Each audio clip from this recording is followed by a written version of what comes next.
Саймона Хундаданхут, те, кто пользовался бурятско-русским словарем, наверняка обратили внимание на один интересный нюанс. Многие существительные бурятского языка указаны в нем с конечной «н» в скобках.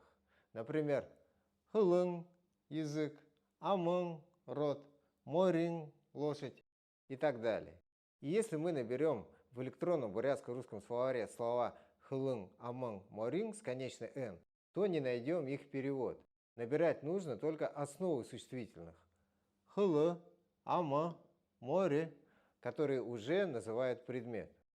В то же время, если мы наберем в русско-бурятском словаре слова язык, род и лошадь, то увидим их перевод хылын, амын, морин с конечной «н» без каких-либо скобок. И это не особенность словаря, это особенность именно бурятского языка, отличающая его от русского и нашедшая в словаре свое отражение.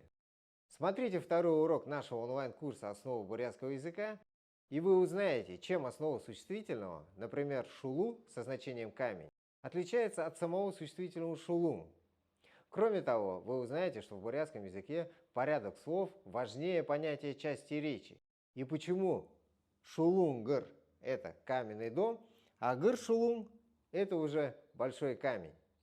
А из финальной части нашего урока вы узнаете, почему носитель бурятского языка всегда зрит в корень, откуда у него этот уникальный навык.